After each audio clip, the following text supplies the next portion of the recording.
Blog Talk Radio.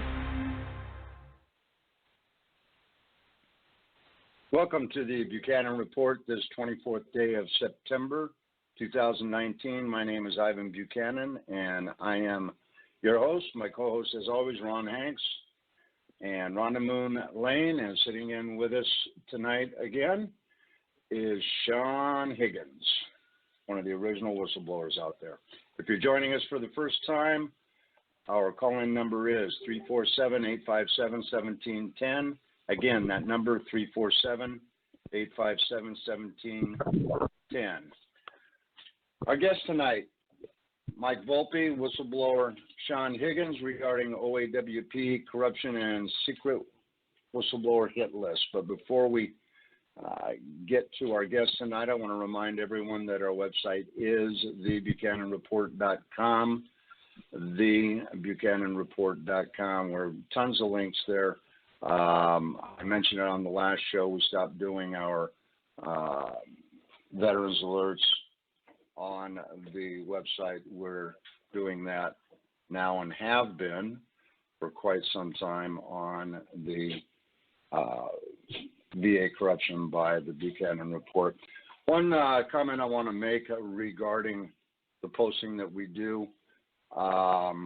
We post everything, people. We don't pick and choose what we post, what you guys read, etc. Lots of posts that we do, we agree with. Lots of posts we do, we don't agree with.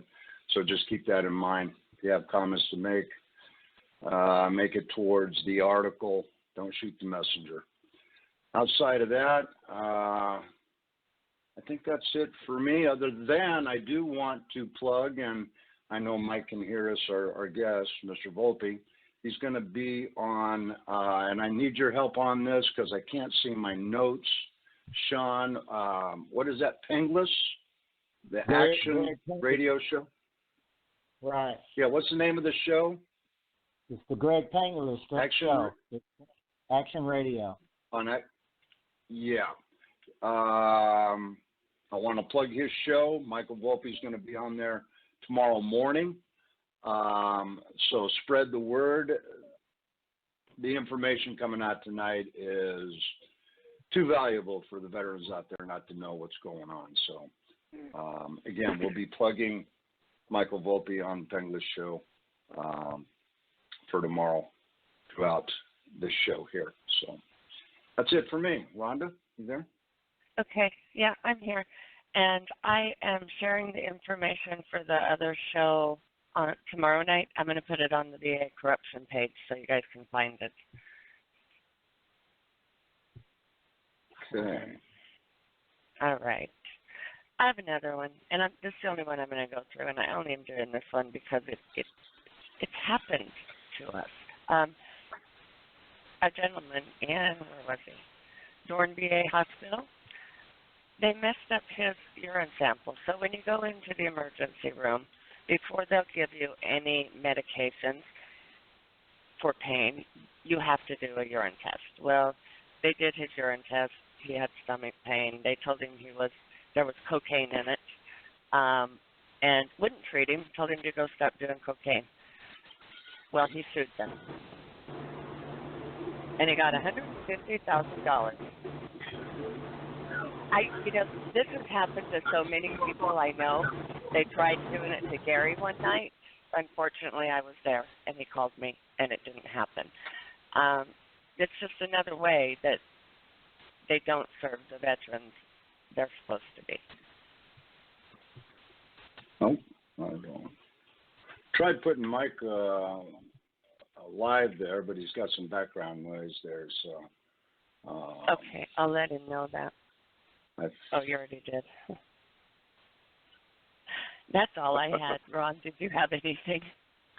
Yeah, I do have one, and then I have a question. Michael's Sunday, live now.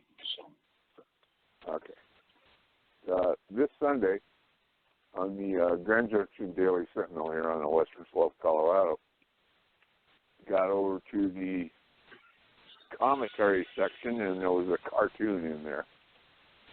And it shows a couple standing in the hall talking to each other, the bedroom door open and a young boy with a teddy bear in bed. He's telling his wife, he no longer wants to be president.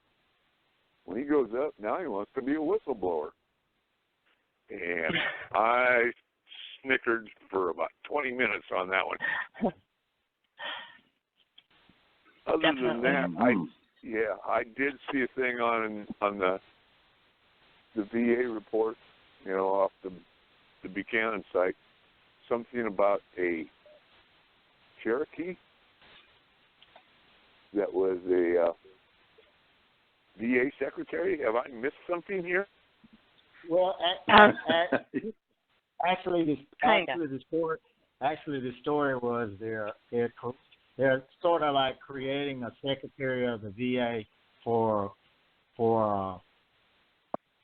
the Indian Nation. I would say. Okay. Because the federal government doesn't rule them. They have their own tribal council and all that type of thing. Right. So basically, for those veterans, they're creating. I don't know whether it's actually been confirmed or not, but there was an article out, and I can pull it up later and confirm it. But there was an article about naming this gentleman who was already, I think he was Secretary of State for Veteran Affairs for the Indian Nation, and for that tribe. And it does make sense. I mean, creating a secretary of the VA for the nation. It makes sense. The federal government has refused to recognize Indian nations for so long that they've got to become their own nations in order to survive. I mean, not just in the veteran world, but in the real world. Well, the question is, though, are they going to have a better OAWP division? I got a feeling they will. That's just a question. I have a feeling they will. Remember, okay, well, that was all I had for tonight. We do have Michael on here. So I'm going to do a short intro today because we've talked to Sean and Michael multiple times. Michael Volpe is a contributor for the Daily Caller, and he's made a name for himself covering corruption at the VA and stories of VA whistleblowers. And Sean is one of the oldest whistleblowers we have, and he's the go-to guy for new or thinking of becoming whistleblowers. Hi, Mike. How are you tonight? I'm great. Thank you for having me. Of course.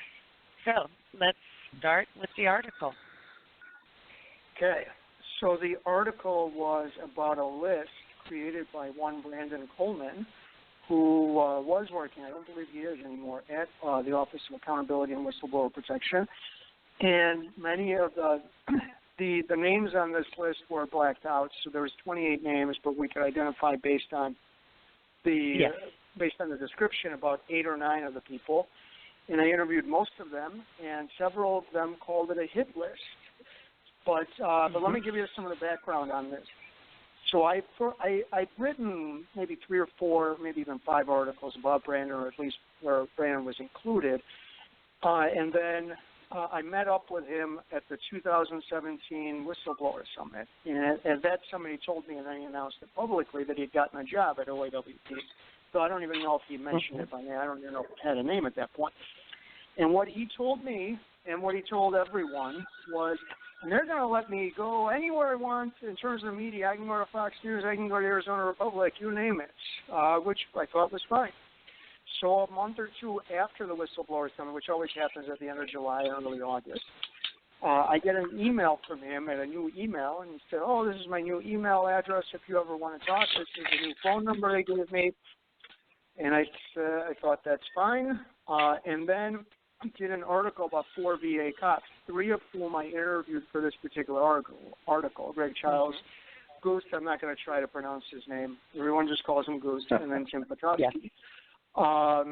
and a couple, and then also there were 4 cops. John Moline was the 4th cop, though we don't, if he's on this list, we couldn't identify him. So I didn't interview him for this article, but we did for the VA cop story. So a couple of them, or at least one of them, had dealt with Brandon, and so we sent Brandon an email, and it's, I wanted to get some background on what happened. And the next thing you know, and it wasn't immediately, but a couple of days later, I get an email back from not Brandon, but Kurt Cashauer, who was, I think he's gotten a raise or he's moved up, but he was, I think, the public affairs officer at the time at the VA, and previously similar or the same role at House Veterans Affairs Committee. And so Kurt said words to the effect, I can answer any of your questions. So it was obvious that not only did Brandon not respond to me, but he went ahead and forwarded my email to their public affairs person. And so I realized that he couldn't talk to the press, despite what he told me and everyone else. Yes. And so I did that particular article. And then in May of 2018, Whistleblowers in America did a survey about OAWP, and the survey was not good. Basically, all of the whistleblowers who dealt with OAWP were unhappy, according to the survey. And as part of the article, I spoke to and received some documents from Joe Colon, who's a whistleblower in the Puerto Rico VA, and he's on this list as well. But one of the documents has Brandon trying to quiet down Joe, and at one point he says, you need to get off the island, Whistleblower Island, which if you're a whistleblower, you know that's just the worst kind of stereotype, that you're and you're like a lone wolf. And so here is a whistleblower using stereotypes for whistleblowers. That made no sense. So the article didn't paint, and also several of the whistleblowers who were surveyed had not nice things to say about Brandon. And when I say not nice, in terms of how he dealt with their cases, because he was supposed to be like a case manager. So I think his job probably was more complicated than just a case manager. But be that as it may, in their dealings with him, they were unhappy. So then was the 2018 whistleblower summit. But before then, the then head of OAWP, Peter O'Rourke, he went to the organizers of the summit, and what happens at the summit is there's several activities, but one of them is all of these panels, which last approximately 50 minutes. So he asked for OAWP to have a panel. And of course, if you're a whistleblower advocate, you don't know that much about the VA, and someone says they're from the Office of Accountability and Whistleblower Protection, you're probably thinking we should have them on a panel because they're for accountability and whistleblower protection. And you may not realize that, in fact, that's completely Orwellian. So as soon as the VA whistleblowers found out that Orrick had snuck his way onto a panel at the Whistleblower Summit, all hell broke loose, and several whistleblowers called me, and I knew the organizers, so I called one of the organizers, Michael McRae, and I said, you have a mutiny on your hands. They don't really believe that this OAWP is legitimate, and you're just validating them, and they're very, very upset. When I say they, I mean VA whistleblowers. And so McRae took the information, and the other organizer is Marcel Reed. They thought it would be just completely rude to uninvite people you already invited, which makes sense. So they held a second panel. So the first panel touted how great OAWP was, and the second panel said OAWP is a bunch of garbage. And so I was on the second panel, but during the first panel, I asked Brandon about his dealings with Joe Colon, and he went into a rambling rant, something about everybody being a conspiracy theorist. And I remember at one point he said, I don't understand why you didn't just call me and talk man to man. And I jumped from my seat, and I said, I did. And Kurt Cashauer responded to me, which I just considered him lying about me. And then on our panel, it was 50 minutes, but the panelists finished up about halfway through, a little more than halfway through, because several people didn't have that much to say. And then Tom Devine, the head of GAP, the Government Accountability Project, which is supposed to protect whistleblowers, gets up and then speaks some more. At one point, somebody from the audience asked a question, and he answered it. And he spoke constantly defending Brandon and OAWP and talking about how great both of them are. And that's basically the tenor of what I got from Divine in this latest article. It's absolutely remarkable. The VA distanced itself from Brandon, OAWP, and the list, and Divine full-throated defends Brandon Coleman, OAWP, and the list. But more interesting, Brandon's not really a whistleblower. Brandon Coleman was nearly terminated. He had harassed women. He was mentally unstable, and they were going to terminate him for cause. He called a guy named Roger French, who was a whistleblower advocate, and French said, based on what you told me, they should terminate you. He had not blown the whistle on anything. In fact, he figured out that blowing the whistle is the way for him to keep his job, and that's exactly what he did. And then he became a media star, interviewed by Fox News, the Arizona Republic, Daily Caller, me, and he fooled everyone. He's a complete and total fraud. And that is why he completely failed in his current role. And that's likely why he made this list, where among other things, he talks about what these whistleblowers have in terms of media context. And this list was supposed to basically rank likely whistleblowers were supposed to be a part of this new program that he created, this mentor program. Okay, hold on, Mike. Let me jump in here. The list that you're talking about is the list that was obtained by Jay D'Onofrio on his FOIA request, which Jay put out to the public just recently, like a couple months ago. That's the list you're speaking to now, correct? Right. It's not even a couple of months ago, but Jay initially did the FOIA, and this is important, and I'll explain why it's important as we go along. He did the request more than a year ago. It was executed at the end of August, shortly after a USA Today article written by one Donovan Slack, which defended Brandon, attacked OAWP, and made Brandon look whistleblower against OAWP. In reality, what Brandon really wanted to do was bring whistleblowers into his mentorship program, because one of the devil's bargains that you make with him is that you are shut up. You no longer talk to the press. You no longer blow the whistle, and I can prove it. There are people who have graduated from this program, K-Rod from the Phoenix VA and Shea Wilkes. You go look both of those guys up. They haven't said a word to anyone in well over a year, and that's because they did this program. They made the devil's bargain. They made the devil's bargain with this fraud, Brandon Coleman. And Donovan Slack and the USA Today, they defended him. But you know what? OAWP and their current boss, Tammy Bonzano, she's a schemer. She's had this list for over a year. As soon as that USA Today article came out, she executed the FOIA request. She held on to this list until it was most beneficial for her. And you go read the statement. You guys have the article in front of you. You go read the statement. It's completely disingenuous. She knew full well about this list for probably a year and waited till the optimum time to stick it to Brandon, and that's exactly what she did. And then Tom Devine has Greg Childs tried to get in with Gap, and they said no. Sean Higgins has been with Gap. He'll tell you they've done nothing for him. Brandon Coleman is their star. They've ridden their horse on a fraud, Brandon Coleman. Gap, the whistleblower lawyers.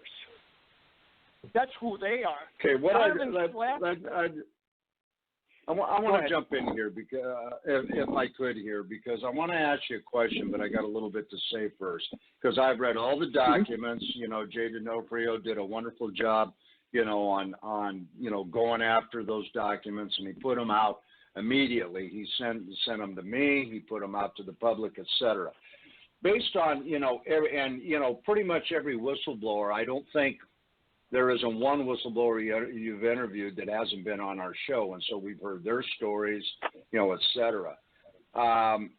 Basically, this is kind of how I have it put together, and you correct me if I'm wrong. Brandon Coleman basically takes a position that he started this mentorship program. So basically what you have is you got all these whistleblowers going to OAWP, thinking that they're going to get protection. They can tell their story on what's going on as they should, and that they're going to be protected, and that the right thing is going to happen. But in reality, what is happening is, it almost sounds like a rehab center. I mean, these whistleblowers are going in there thinking that, the right things are going to happen, and the OAWP division is putting a lid on this, saying you do this and this and this, and they're rehab. They got a list. Here is a list of people that we think we can manipulate and get to go along with us, and then, quote, get them back into the system and keep the job. And here's a list that, we probably won't be able to, or the tougher ones, if you will. So basically, the whistleblowers have been lied to. They've been misled. I was asked a long time ago by whistleblowers when this first came out, is this a data mining operation? Are they just trying to get us in to find out what's going on, and then they're going to burn us? Same old thing that was going on prior to the division. It just looks like OAWP was set up to put the hush-hush on everything, use it as rehabilitation, whether it be through threats or, whatever they're offering, and it is absolutely nothing to do with the reason why OAWP was set up and how it was put out to the public. Do I have that about right here? Is that what's going on? You have it 100% right. Let me give you evidence that you have it right. This is of Tim Petoskey, one of the 4 VA cops I interviewed. This is what Brandon said about him. I would like to see him have a potential path back. Tim pointed out his evaluations are sterling. Potential path back to what? It sounds like the only problem he has is that he's a whistleblower. That's why Brandon Coleman is a complete and total fraud. That guy's not a whistleblower. And by the way, that guy was a huge critic of the VA until the new administration came in. And because he's such a Trump supporter, suddenly any criticism of the VA is a criticism of the guy he loves. So no one can any longer criticize the VA, according to Brandon Coleman. Everything must be fixed, because this agency, which has been rotten and corrupt since the 1920s, must be completely fine if Donald Trump is in office. You're absolutely right. Okay, one other thing I want to go ahead. I'm sorry to cut you off. Yeah, let me tell you how big a fraud this guy is. In 2016, I interviewed him and Sean and other whistleblowers, asked them how to fix the VA. Quote from Brandon Coleman: "The VA can't investigate itself." That's exactly what OAWP is. In 2016, he's claiming it can't investigate itself. Now he's one of the investigators for the VA investigating itself. Yeah, here's a question that I have, and I know Sean's turning like a pig on a spigot to get in here. I appreciate your patience, Sean. But one question that I have for you is this. A few weeks ago, myself and Jay D'Onofrio were talking, and Jay brought up a very good point, of which I was kind of surprised with my background. I didn't pick up on it. I guess that's why I retired. I'm getting old. But the big question here, how did Coleman get his job? His job isn't one that you get appointed to. You have to go through a process, et cetera. What do you have to say about potential violation there on the VA's part and possibly Coleman's part on how he obtained his position with OAWP? Right. I have no idea how he got his job. The OAWP was a brand new office. He was the first hire. By the way, that guy, Peter O'Rourke, was a political operative. Still is a political operative. Now he's running Trump's Florida campaign. Put this guy in charge of OAWP, then made him chief of staff, and he was even acting VA secretary. So you got a political operative hiring people. That's how Coleman got his job. Right. Okay, Sean, I'm turning you loose. Yeah, you're absolutely right. Mike Provoking did an article, and when they first created this office, that's exactly what we feared. All of us feared it, that they would take this office and weaponize it and use it against whistleblowers. And it turned out to be exactly the exact. Mm-hmm. You remember the article, Mike? I want to make a comment here. I see our board lighting up We will get to the people that are calling in, but I want to make sure that Michael Volpe here gets all the time that he needs with all the information that he has. So go ahead, Mike. We had some issues that, Ms. Bonzano had worked for the House Veteran Affairs Committee as well, Kirk Cashow. So we have been feeding them information. Myself, Mr. D'Onofrio, we've been feeding them information for almost 2.5, 3 years before the Trump administration came in. And now they put these people in positions of leadership, so they know everything that's been said. So if you didn't, I felt like if Bonzano didn't come swinging the bat for the fence, and she knew everything, she knew what VA did, how they operate, how they stall, how they delay. She knew all this. Okay. I would like some specifics here, because over the last probably 2 months, Bonzano's name keeps coming up, and no good connotations either. Where exactly is Bonzano as far as she is now the head of OAWP? Where is she actually the dirty dog? What has she done or didn't do that makes her bad? Listen, if you're asking me, I don't know. What I do know is she was sitting on this list and then released it as soon as Brandon spoke bad about her office. She was sitting on it for a lot longer than a few weeks. And then you can read that statement from the VA. We're shocked about this list. They weren't shocked. They knew about the list. They held on to it until it was maximum for them. That's all I know about Bonzano, and she used to work for House Veterans Affairs Committee. That's all I know about her. Well, I can testify to that. I've been talking to her for over 2 years, and just as soon as she took the job at OWAP, she turned silent. Didn't hear a peep from her. Now, why would you not want to talk to the most prolific whistleblower in VA history? I changed employee handbook. I changed laws. With the help of Mikey Volpe, we got all these stories out where we had an employee who got 3 DUIs. Where in the world can you get 3 DUIs and keep your job and get paid while you're doing it? Mm-hmm. Nowhere in America that happened. But it happened in a hospital. We exposed it. So why wouldn't they want to talk to the man who I kept that hospital in the news for 60 straight months. A story every month, whether it was local, the Daily Caller, the local news, for 60 straight months. No one has ever done that. I've gotten one call from the House Veteran Affairs Committee at all. Not a peep. No one wants to know nothing. Now, Peter O'Rourke, we got pictures of Brandon Coleman bragging about how he watched the commander-in-chief take off in Marine One, going to the Army-Navy games. He and Peter O'Rourke. Now, there's a memorandum that came out, and it was told. Peter O'Rourke, this guy worked in HR, and he was an attorney. He was an employment attorney. And he advised them that what they were doing was wrong by firing these people. Peter O'Rourke said he had a hit list of 14 people, 14 whistleblowers. He wanted fired before the Accountability Act was to be signed. Who you think was number one? So they are aware of hit lists. This is not the first. Right.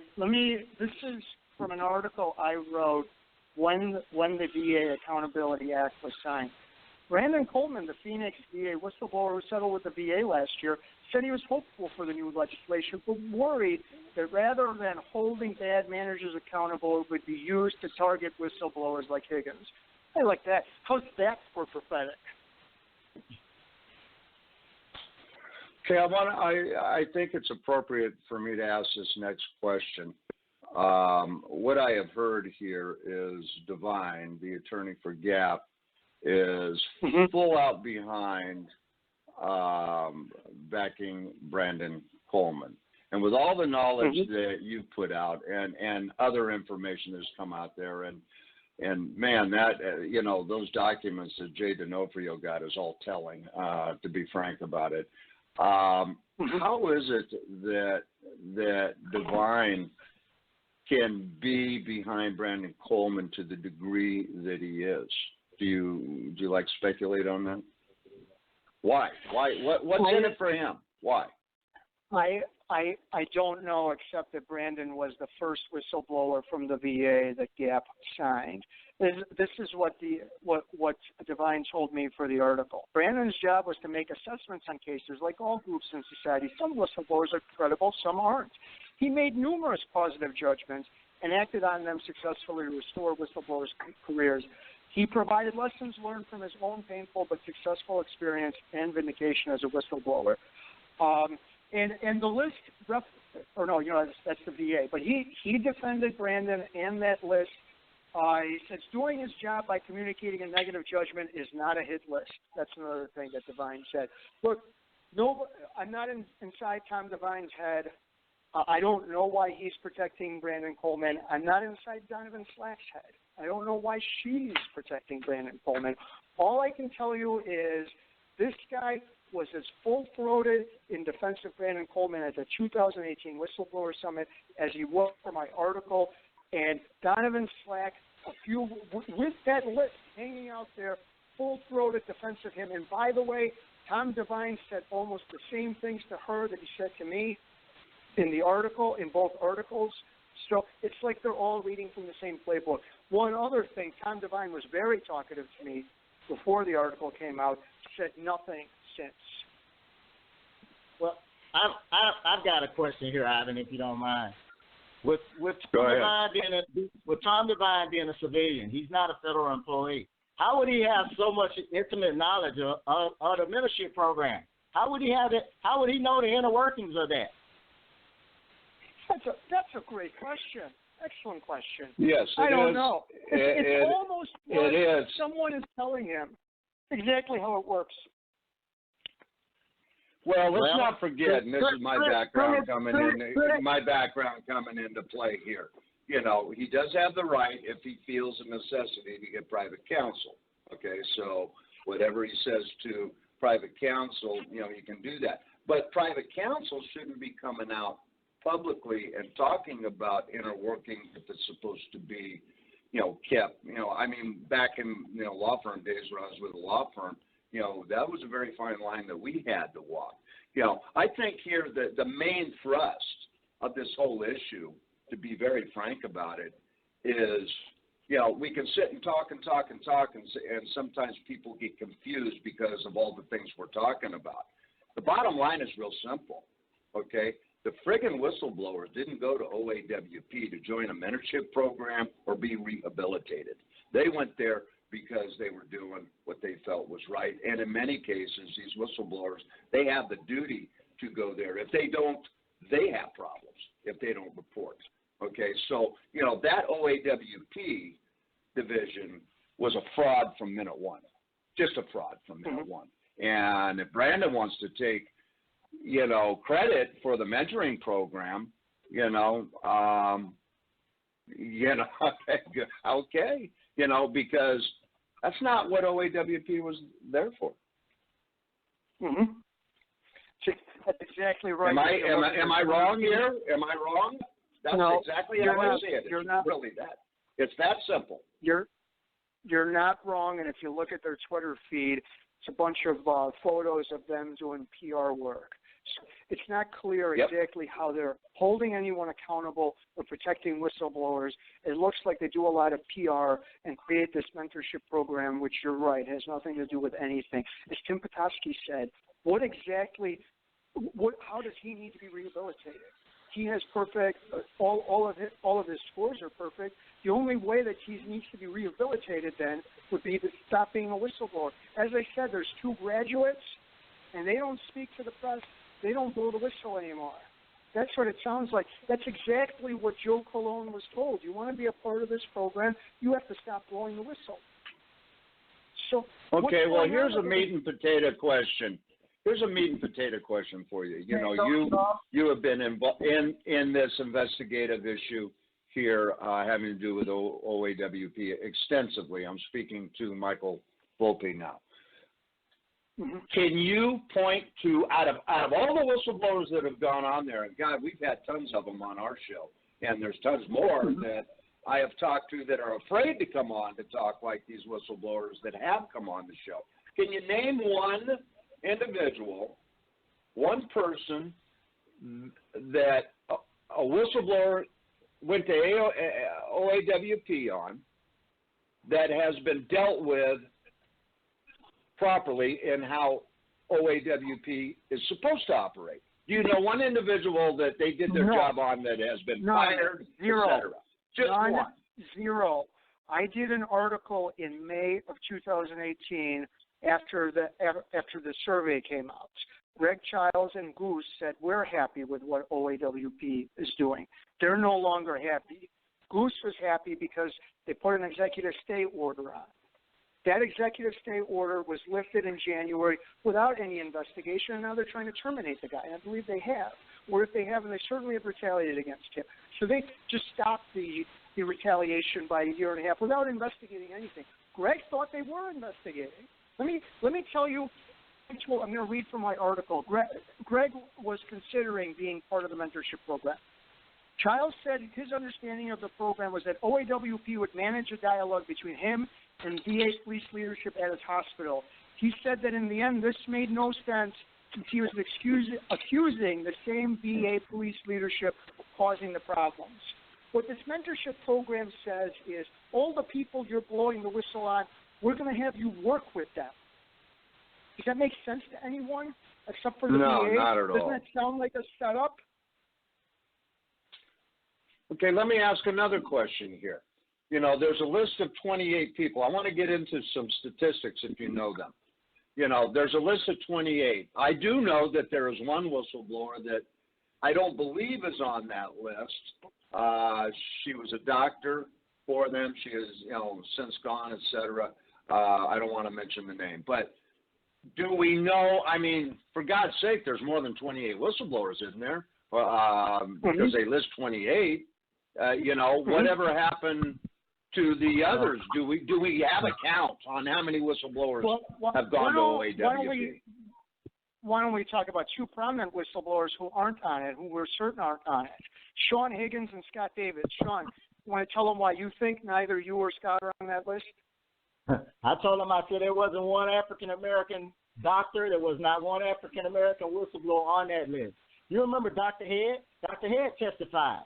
He was one of the first whistleblowers to testify when the story broke in 2014. We've heard nothing more from Dr. Head. Not one African-American was on that list. Sean, why is that? Do you know Brandon Coleman? Do you know Brandon Coleman? Do I know Brandon Coleman? I've talked to Brandon Coleman maybe twice. I contacted Brandon Coleman when I first was notified about the whistleblower, that they wanted to have a meeting with whistleblowers before they formed the Office of Whistleblower Accountability. They wanted the staff, and that's when Jay Denofrio, actually they terminated me right, I guess I think it was about an hour before the president signed the passage. Because I called Mike and he said, hey, they just signed it, and I said, well, they just terminated me 30 minutes ago. So okay, hold on. I want clarification on. I want clarification on something. The point was made that there is no African American on that list. Why? We can't be sure. We can't be sure because there's about 20 who aren't identified. But of all of the people identified, there aren't any African Americans. I can tell you, Scott Davis, I think he testified with Coleman. So it wasn't that Coleman didn't know these two guys. He just didn't put them on the list. And look, the way that Jay was described is he's hopeless in terms of what we're trying to do. So, Coleman put people on the list who he thought had no chance of being in the mentorship program, but Sean's not on the list, Scott Davis isn't on the list, and Sean knows a few others. And there's no question neither Sean or Scott are on the list because it would have said Memphis VA. And there's nothing from Memphis VA, and there's nothing from the Atlanta VA. So neither of them are on the list, which, I don't think it should be insulted because I think the list is insulting anyway. But look, that's Sean's theory. But I do want to say when there are 20 people who are unidentified, it's entirely possible one of them is African American, which is one reason why I didn't want to put it in the article. Because I don't want to stick my neck out and then find out, one of the 3 of the unidentified people are African American. All right, so now I got to go to my next question. We got 28 on the list. You know of about roughly another 20 more. Is that about it, or is there maybe another 10 or 20 more, or possibly 100 or 200 more? No. There's 28 on the list, and 8 we identified through the description. So it's like Greg, I think for Greg, they said he's at Fort Harrison, wherever he was at, and there's only one, and I think they called him a cop, but it's clear it's Greg. With Tim Dusky, it's the same thing. It's clear. It's clear. And Jason operator. Go ahead. You remember Dr. Alice Buckley, African American doctor who was terminated? She's not on your show. Not on the list.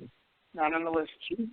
She's not on the list. Right, and and that, frankly, that was the doctor that I was talking about. Okay, she was here. I didn't see anything that I could tag to her, but I know she had a horrendous. They put that poor lady through hell. Yes. Crazy. So number-wise, what do we figure? There's about 20, 40, 50, 20, 60? No. There's 28 people on the list. As I said, I think we identified age based on the descriptions. So, for instance, Joe Colon it says Puerto Rico VA, and he repeatedly blows the whistle. There's only one person who is at the Puerto Rico VA who repeated, and I think, and on top of it, I think Joe testified with Brandon. He said he testified with me at this hearing. Well, 3 people testified. Only one of them was at the Puerto Rico VA. That's how we know. But other ones, you don't necessarily know who they are based on the description. There's 28 people on the list, 8 or 9 that were certain who they are. The other ones, it's all question marks. Well, let's just talk about the crime that was committed in them releasing this information. All of this stuff is supposed to be confidential. What happened to the Privacy Act of 1976? But look, how are they releasing this stuff? Even though it was redacted. Yeah, but without it being released, we wouldn't know what the hell's going on. Even though it was redacted, we still know who they're talking about. Right. But and you don't know who received the list. One of the things Joe told me is, what if the medical director at every VA hospital gets this? So everyone on this list has a scarlet letter? We don't know, and that's a legit worry for everyone on that list. So now, no matter what hospital they go to, the medical director is going to have this list. Oh, you're the troublemaker? Yeah. As Joe said, it has bad intentions. Yeah, I've got people waiting in the wings that want to come on here, and this is your show, Mike. I want to. What have we not gotten out there that we need to get out there? Let's have people jump in, ask questions, make comments, whatever they want to do. Okay, what I'm going to do, I'm going to take a walk on the wild side here. I'm going to put Patowski, Childs, Goose, all at the same time. Everyone be mindful of the other party trying to talk. We do have a little bit of delay, so we got quite a few people here. So I don't have to say anything to Sean Higgins. He knows how to get through everybody, so, he's got something to say here. Okay. All right. Goose, Childs, Patowski, everybody's on. What's up? I'm on. And we got Michelle on here too. So, okay, who wants to go first? Goose will go first. Go ahead, Goose. We got noise. Whoever's got noise, hold on a second. Whoever's got noise in the background needs to stop it, or we're going to have to find out who it is and put them in the blue room. Sounds like somebody's driving with their window down. Yeah. Yeah. It's probably. Okay, Ron, go hunt and find out who it is and put them in the blue room. But don't stop. Okay, go ahead. Okay. All right. Hey, it's Goose. I just wanted to make a comment. Earlier, you asked Mike about OAWP, and Mike provided a statement. He mentioned both me and Greg. Yeah, he's correct about one thing. at very, very first, Greg and I, we did say that we were happy with OAWP predominantly because of some of the steps that they had taken forward by that point. However, everything turned around when OAWP did, to at least me, exactly what I kept hearing from everybody that they were doing, which was closing out their cases without investigation, without interviewing them or collecting their evidence. When that happened to me, that's where I started doing what I needed to do in order to have it addressed. Now, Benzonto at the time only ended up reinstating my case the day I was physically on my way into work to turn in all my stuff and to check out. And that was only because my lawyer intervened and a contact of mine, whose name I will never mention due to private reasons, who ended up stepping in and also helping out in the process, and information reached up to Benzonto's office, and they ended up looking at my performance evaluations, and they said, and a couple other things, they said, holy heck, how is this that this guy's being terminated? What did we do and what did we not do? And then they pretty much figured out and realized, oh, okay, we never actually did what he said he was claiming, which was interview, investigate, or review any of the files. Fast forwarding till now, ultimately where I'm at right now, recently both Charles Harrington and I received the exact same email from Dana Dizell, who's been recently assigned to our cases for review based on all the noise we had been making leading up to that point. So Charles reaches out to me and says, hey, Goose, what's your file number? And I said, oh, it's, ABC123. He's like, holy hell, dude, I got the same email as you did with your case file. And this is the lady that's supposed to be reviewing our case with a fine-tooth comb, and she can't even send a simple email out. So, of course, what I did was I sent a huge email expressing that very same thing to Tamara Benzonto, and also to a guy by the name of Hansel Cordero, who is like the executive, some fancy title of executive deputy chief or director of OAWP. I'm like, okay, that's a cute title, but I'm expressing you this concern that this lady can't send a basic email, and you're telling me, oh, thank you for bringing this to our attention, and we'll go ahead and address it. What have you done? You've done nothing. All you did was notify her of her mistake, and she's still assigned to the case. And then now the most recent thing that I got, coincidentally, I think not, which is a quote-unquote, with the finger air quotes, a status update from her the day Michael released the email. Me and a couple other people received status updates. Oh, hey, we're still investigating your case, just so that we thought we'd let you know. Coincidentally, 2 of us were mentioned in that article. Yeah, okay, you're just trying to say that you're doing something when you're not. Because a couple times I've requested her to let me know, hey, let me know when we can sit down and talk and discuss everything. I don't hear any responses to that particular comment, only other than, oh, we'll let you know of our disposition once we're done. You're not an investigator. Not one person in OAWP I have spoken to since its creation till now has said, yes, I'm a certified trained investigator in these matters or cases. No, every one of them is saying, oh, no, we're either attorneys, we're GS-14 attorneys, or we're human resources, labor relations employees. Nothing to the effect of investigation. Not one person has said, yeah, we're investigators. They just were slapped that with that title of like, oh yeah, hey, these are our investigators. They're looking into everyone's cases. All they were was, if you've ever seen the movie Friday After Next, they were Day when he was running around screaming, "We're top flight security of the world, Craig." That's all they were. They're nothing. Not one of them is a certified investigator. And I'm waiting for the day to see where every one of them has to come up and say, all right, where every one of them has to testify one day, well, show us your credentials. What makes you an investigator? Because somebody that runs around and just collects information doesn't necessarily make them an investigator.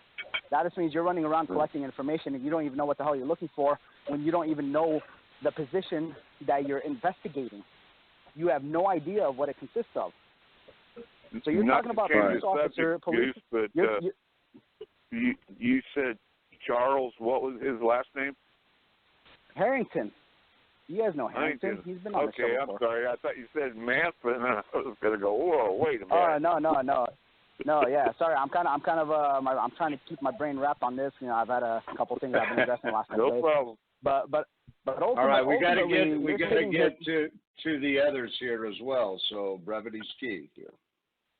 So yeah, I'm done. That was the main thing I wanted to put out there, because that's like so yeah. So they said they wouldn't close the case without investigating. That's exactly what they did. All because I made a big stink and my attorney helped it out in the process. They had to reopen the case, and after that they still closed it out again, and that led to the termination.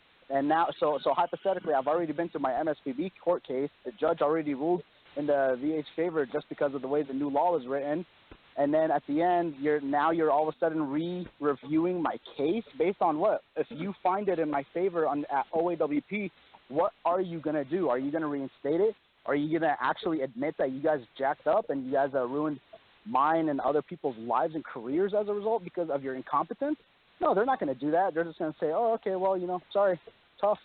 I've yet to see one person be vindicated by OAWP. Not one. And once upon a time, and I this said is I was Goose I'm praising talking Tonto. to, right?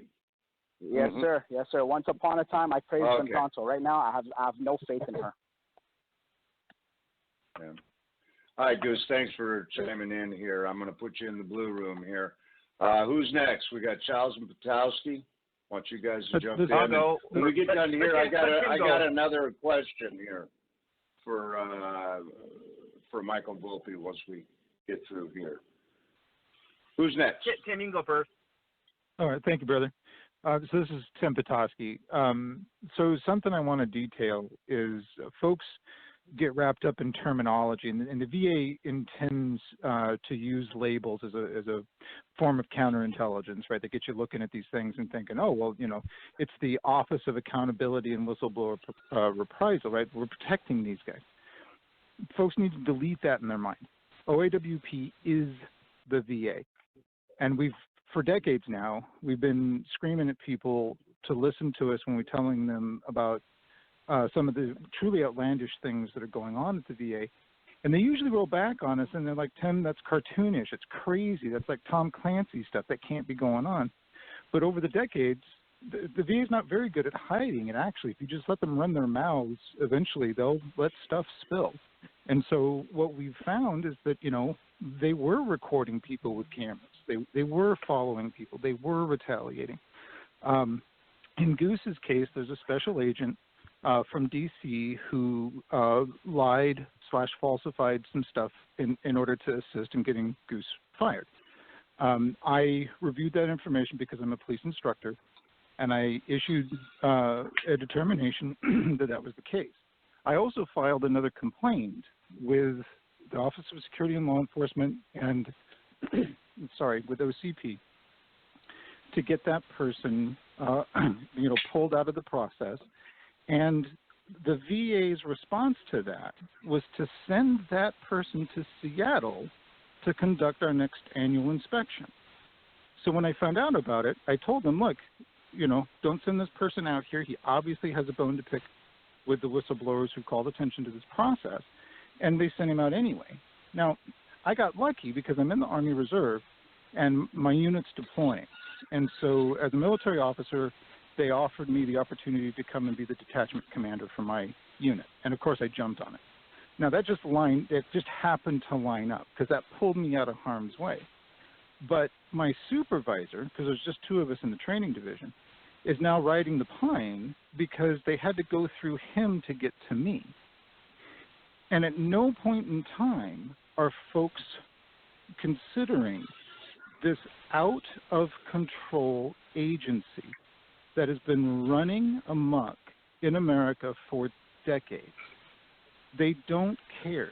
Like when they kicked the congressional members out of their offices in Florida, they don't care. They don't care what you have to say. They don't care what your congressional representatives have to say. To us, to you, to me, to every veteran out there, you're little people. You, according to them, from their perspective, how they approach us is you need to get in the back of the bus and color. You should be grateful that they've bothered to open up the doors of their VA facilities to allow you to grace them with their presence. That's the attitude. Well, here's they're my emboldened question: by many of these processes. Do you think that the work that Michael Volpe's done, shining the light on what's going on there, publicly is going to help? I mean, one thing that he has the opportunity to do, it's nice to hear the venom come out on it. He's got a limited space to work with there, with the Daily Caller, in written fashion, but to hear him come out with all this other stuff and to hear the venom, that's why I don't like text. You can't hear, inflection of one's voice, et cetera, for full context. For sure. And but let do me you make this, think that the work clear. that he has done is gonna help this move forward here and get some positive results? It already has. Look, what I said about the stuff coming out. What I said about the stuff coming out. People are no longer asked, when I walk down the street and people walk up to me and they're like, Tim, hey, what's going on? And I tell them. We're no longer having those conversations where they're saying that's cartoonish. That can't happen, and that's Tom Clancy. They're not saying that anymore. And the reason why, capital T, capital R, are people like you and Michael Volpe and anybody else who carries these stories. 10 years ago, it was unheard of because we weren't getting any airtime at all. And so you already have. Now, as we go forward in the future, and because the VA is going to continue to be obstinate, don't ever doubt that. Nothing's going to change overnight. Nothing's going to change because you filed an OIG complaint or an OSC complaint. That's not what's going to happen. But as they continue to be obstinate through time, and as you guys in the media continue to do what you're doing, the VA will fall prey to its own system of wearing you down, which is how they operate it. And they're not used to it. They can't stand it. Their indignation will ultimately be that crack in the rock that causes it just to split. But it'll all be because of you guys. And you're just as important as any whistleblower who comes forward with the information, because we can scream all day long in a closet and it doesn't matter. You give us a voice, and that's incredibly important. Well, the one thing that I'm really glad for, on a personal note about Michael Volpe putting that article out, and especially coming on the show here tonight, is I've known for a long time and then found out just a few months ago that I guess every Wednesday, the Buchanan report, we're a topic of conversation on Wednesday morning and all of that. And now I don't have to worry about me being the front runner. Michael's the front runner now. So I appreciate that, Mike. I really do, Well, he did spell my name wrong. He did spell my name wrong. Yeah, I read so that. That'll take him down a peg. Two E's, right? ECOSKEY. I do apologize about that. Yeah, no worries. Really no worries, brother. Everything right, and I got the last right. But it's quite all right. Yeah. All right, and I'm going to give you just another 60 seconds here, Tim, because I jumped into your time there. But go ahead, final comments, and I'm going to get to Greg Childs here. No sweat, brother. And Goose makes a really good point about the investigators. And again, it's a systemic problem. I bumped into these guys at OSC or OIG. Even though my complaints are old, they have been coming after me for a decade. And so I am incredibly well-versed with the process at each of those organizations. And the investigative ability of any of those people, doesn't matter if it's OAWP or the Department of Labor, it varies radically. You'll get one person that you can tell is firing on all cylinders, and then you'll get an investigator that doesn't understand that MSPB can't investigate anything, that they're a court, right? And so it can be frustrating.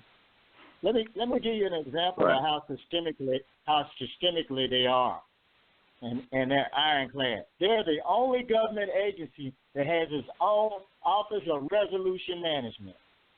Right. Yeah. Yep. They're the only government agency.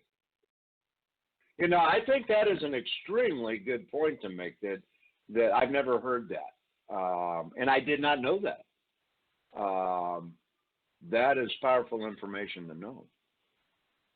Because once you know that and understand, the red tape machine you're up against, right there. Exactly. You can't. The police. Mike says it exactly. You cannot. The police cannot police themselves, and that's exactly what's been going on. Plus the other problem is, you know, you're in that vacuum of you're not in real courts, if you will. Everything's administratively handled, et cetera. That's true. You know, it's not like you were in a real state or federal court. You know, I mean, I've had people threaten me in the past, and you know, you do this, you better be careful. You want to light me up with a suit, you lay yourself open. All kinds of discovery, and we're not in an administrative phase at that point. We're in the real world, you know. So, Roger. Be careful. You know, little boys make threats. You want to move forward, just do it.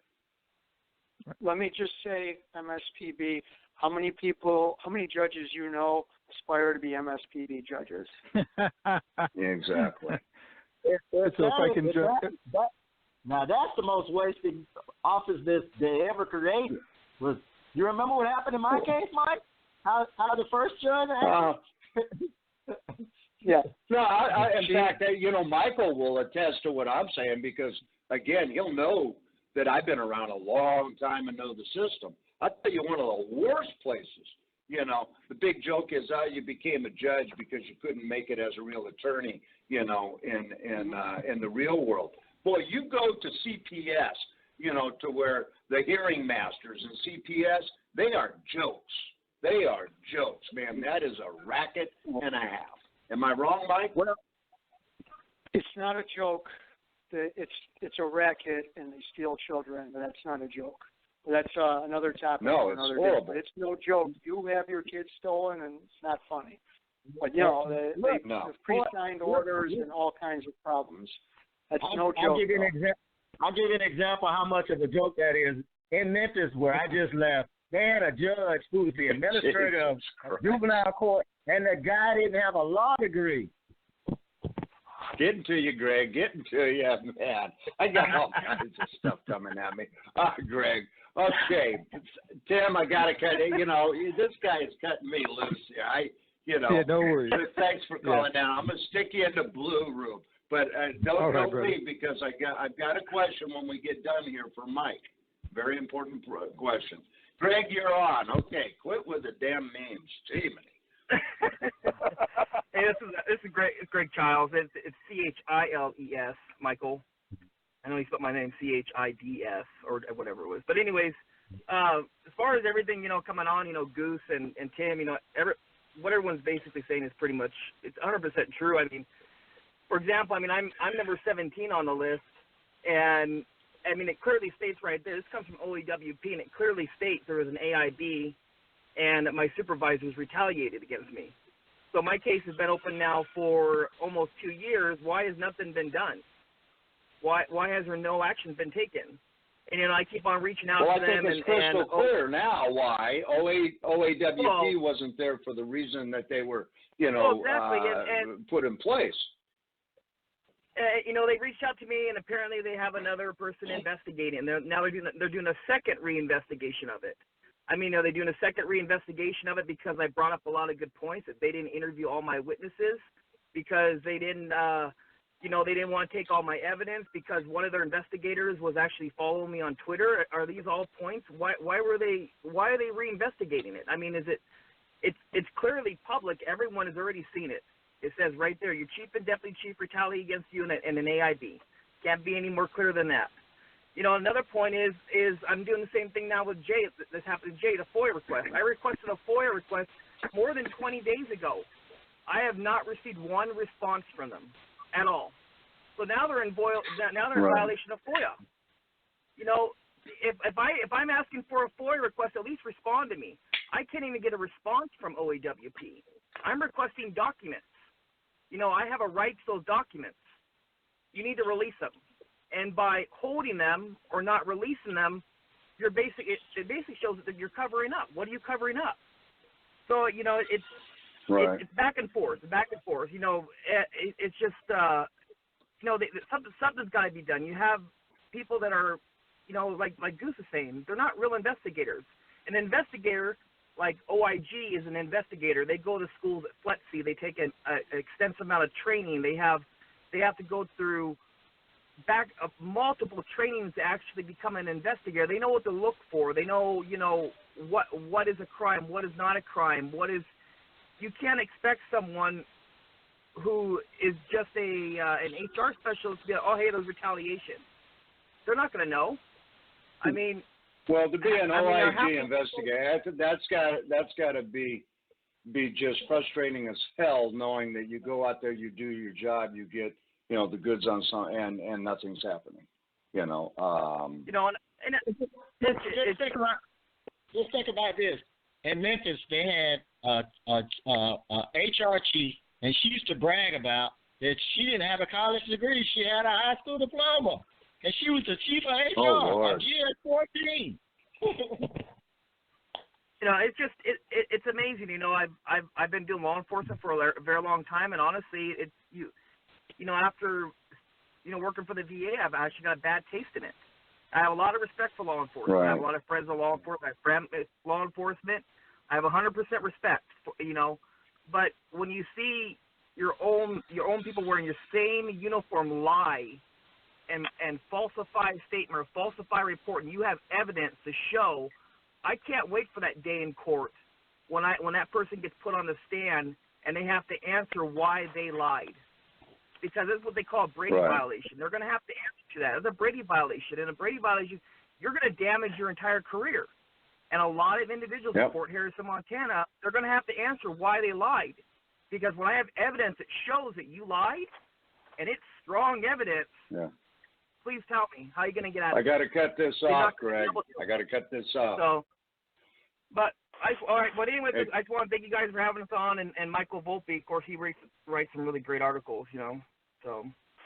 Yeah, he does. In fact, I'm going to put you in the blue room here. I got two more people. Michelle, you got 1 minute. Jamie Fox, you got 1 minute. But before I go there, Mike, would you please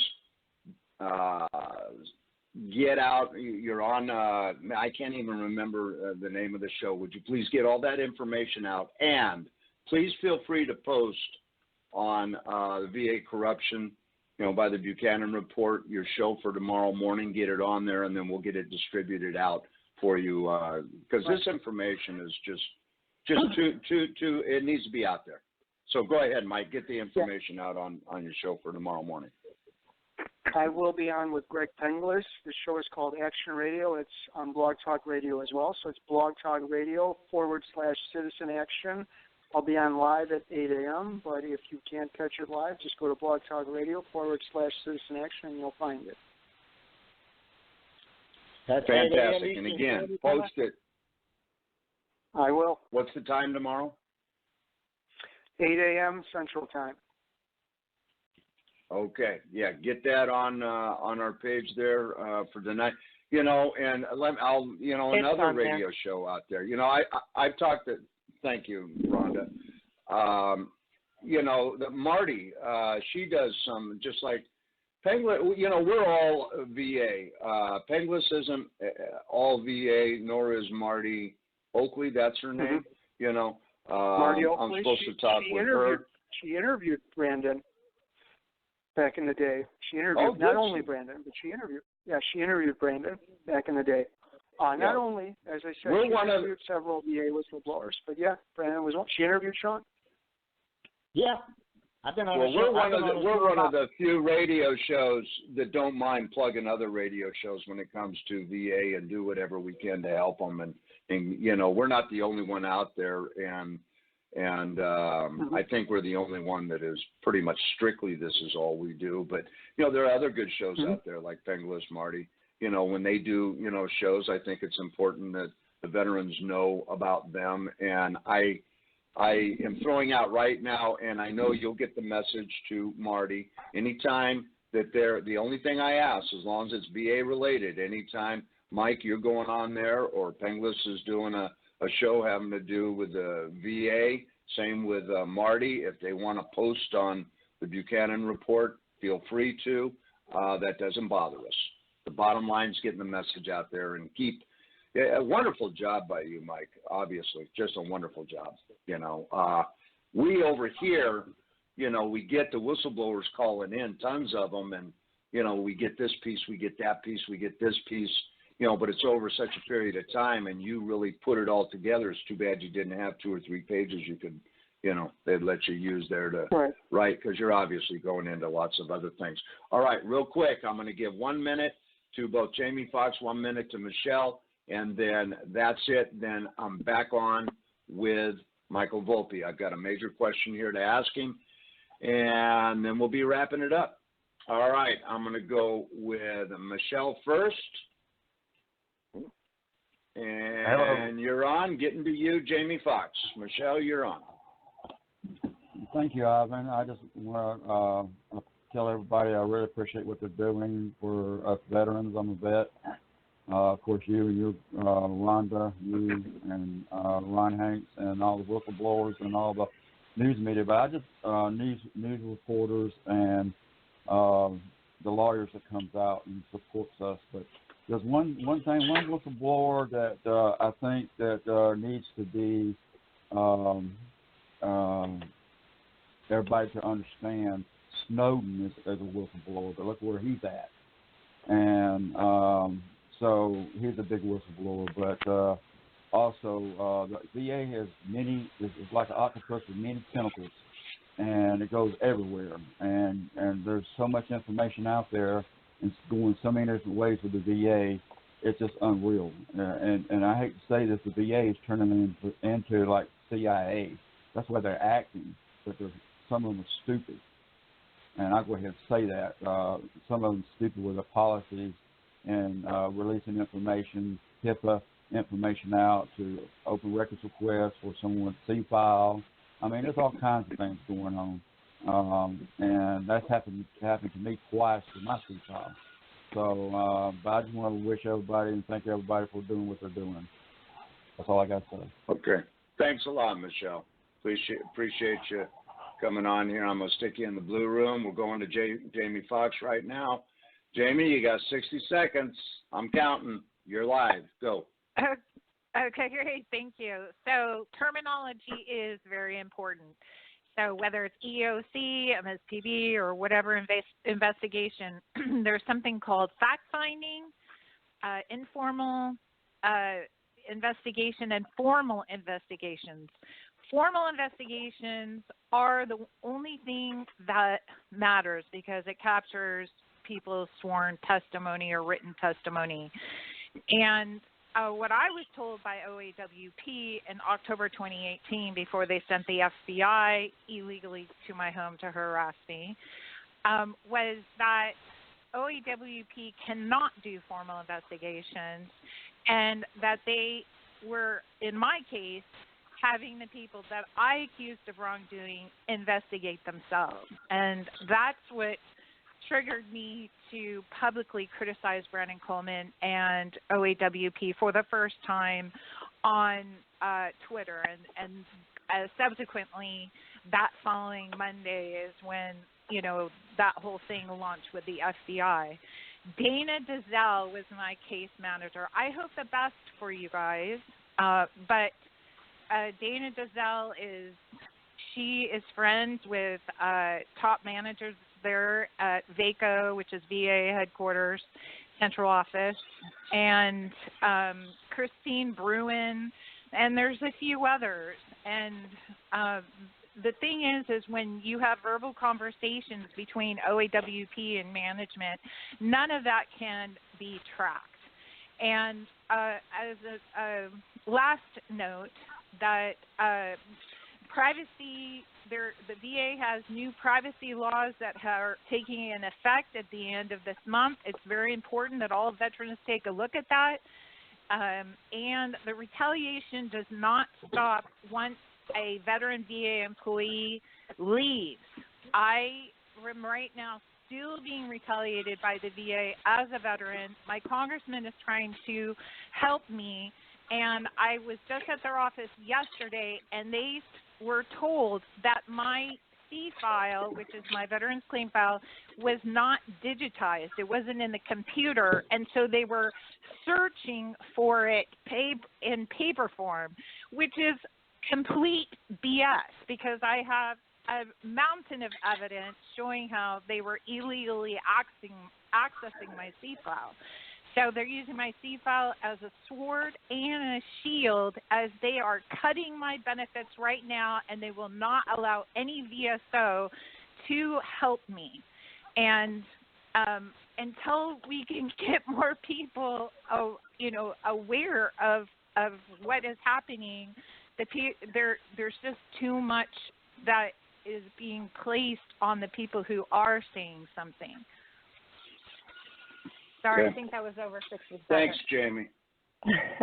I want to thank you for calling in. Yeah, that's fine. It was all good information. I'm going to put you in the blue room here. And to the last point that Jamie Foxx made there, that harassment continues even when you're not there. We've had whistleblowers on.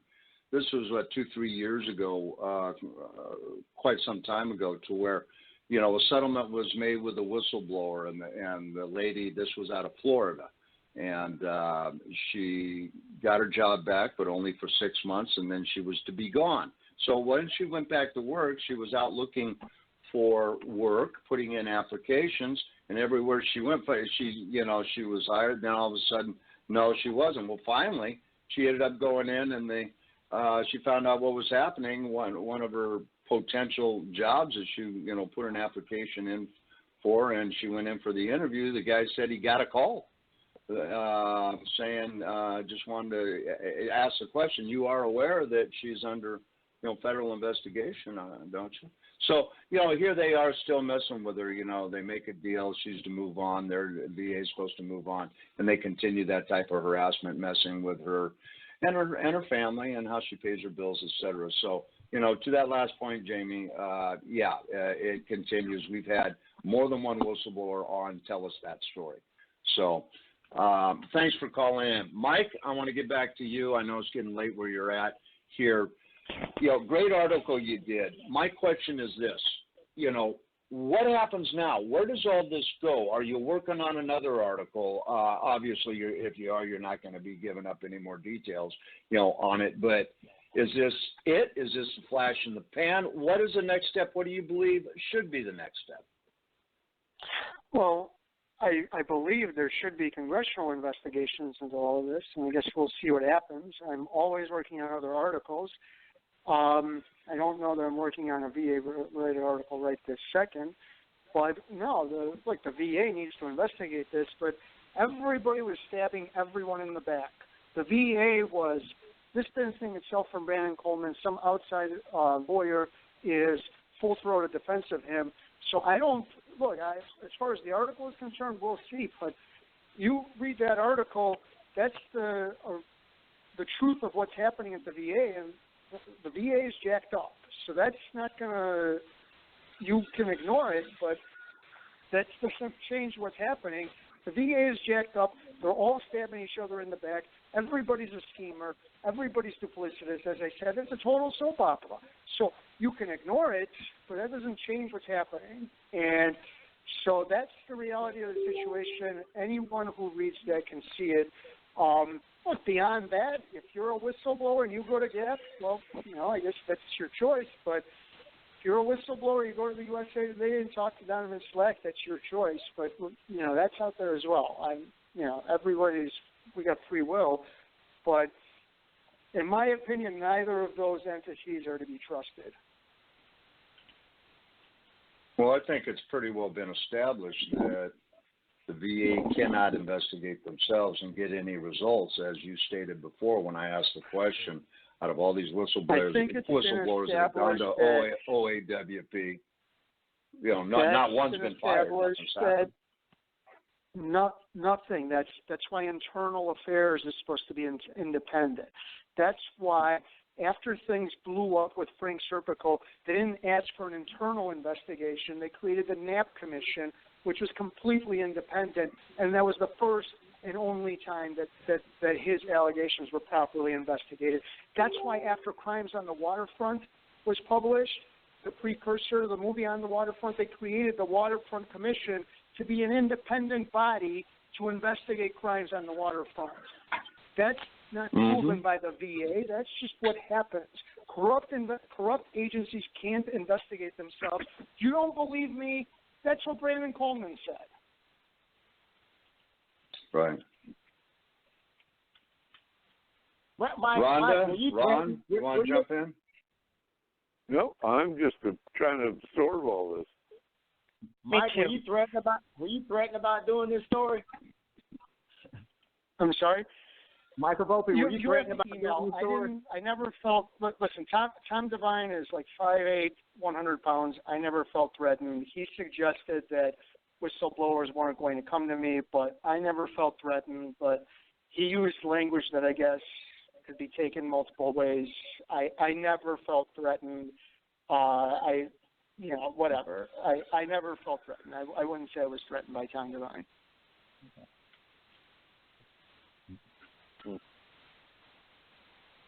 Okay. All right. So, final thoughts. Ron, go ahead. Well, I, number one, would like to thank everyone that came on. And it seems like it's a continuation of all the garbage that the Veterans Administration is putting out. And I emphasize garbage because that's what they're doing. Well, it's ruining people's lives, Yes. financially and otherwise. It's creating divorces. It's you just let the bad run through your mind on what this is happening. And this Yes. is to people. You got officers out there trying to do their job. You got many other people in the workplace, all the way from we've heard people that all the way working from kitchens to HR. We did a show not long ago about corruption going on. It just goes on and on and on. And they weren't all veterans. Every time. No, yeah, and not all are veterans. And it's like here you think you've heard it all, and then Rhonda books someone, and I go, "What's this about?" I said, "You got to be kidding me!" Here's a new thing coming up, and then quite frankly, out comes your article, Mike. Great job. You keep doing what you're doing. Obviously, the whistleblowers trust you, as they should. Your article is a testament to every reason why they should. The fact that you came on this show and said the things that you did. You don't candy coat things. I'm sure nothing's going to be candy coated tomorrow morning or any other show you go on. But I just hope you keep talking out there, and I know your pen's a sword, but you're very articulate. You remind me a lot of my personal attorney. I was always amazed, still into this day, that in a courtroom, if it takes 10 words to say something, he uses 9. He doesn't mince words at all. He just gets right to it. That's not a compliment. But Ivan, what's really that's not a compliment. Listen, if you like my work, pick up my latest book. It's not that recent, but it's called Sandra Grazzini, Rucky, and the World's Last Custody Trial. You think you haven't seen corruption until you see what they did to Sandra Grazzini. 6-time felon. She's the only criminal, according to the cops, the judges, and the media, everyone but me, in that case. So if you want to support my work, pick up that book. But you cut out right in the beginning. You cut it out right in the beginning. Spit out again the name of the book and where they can get it. Sandra Grazzini, Rucky, and the World's Last Custody Trial. It's available Amazon, Barnes & Noble, or whatever. Okay. All right. I've got it. We're going to wrap it up. Any final comments, Mike? We're just going to go ahead and wrap the show up now. Anything we forgot? You want to get out there? No, you didn't forget it. What's going to give him the justification Ivan, is the VAOIG investigation of the Office of Whistleblower Accountability. That's when that report comes out, you're going to see everything that Mike wrote justified. Look for it, I'm told, this Friday, as Congress goes on recess. You think it'll come out Friday? I'm told it's going to come out Friday, the day Congress goes on recess. Okay. All right. Thanks, Michael. I'm going to put you in the blue room. We'll see you next Tuesday, Michael. Back to back. All righty. Well, it's Sean, Rhonda, Ron, and I. But still got people hanging out there. So you got everything up there, Rhonda, having to do with the show tomorrow and all of that. Up there. You know, and yeah, you know, a lot of people, I'm sure, because I've even had some of my friends, they say, "You plug other shows? What are you, crazy?" You know, that's what this is about. It's supposed to get the word out there. So we have never shied away from that. Nope, not at all. Only been invited by one other for us to come on, and we did, but that show didn't last too long. I hope it wasn't because we weren't on. But, no, that wasn't the problem. No. Actually, that show was being run by someone that had no business being involved in veterans, with veterans. Yeah, definitely. That's my opinion. Mine too. Okay. Any final comments there, Rhonda? You know, every time we talk to these guys, so much more information comes out. Mm-hmm. I even know their voices, and it's hard for me to follow. So I know people that listening might have a problem, but if you do, you can always ask questions on our Facebook page. Right. And again, I want to throw that out there for, you know, anyone that, you know, takes offense to the postings. You know, we post on VA corruption by the Buchanan report, everything that we see that's VA related. Okay. You know, we don't pick and choose what you see or anything like that. So you might see an article that you may think, well, what's that doing on this? You know, because everyone knows how we feel about, you know, the VA and the corruption and all that going on. But, you know, we're not here to pick and choose what you guys read. We put it out there. You know, if you read it, you disagree with it, you know, then, you know, say what you got to say. Right. You know, but don't blame us. So. Yep. All right. That's all I've got to say. I guess we're over to you, Ron. All right. I do have a quotable quote for tonight. It, I think it might fit. It comes from Will Rogers. Everything is funny as long as it's happening to somebody else. Yep, now that is exactly true, especially if it's bad and you're an enemy. Yeah. All right, that's it for us. This is the Buchanan Reporter Radio Show, September 24th, 2019. We'll be back on next Tuesday with Michael Volpe again. I don't think we've ever done that, except for when we ran a series that we knew that we wouldn't in one show be able to cover everything. Yep. But totally different topic, new topic, but still VA related with Michael Volpe.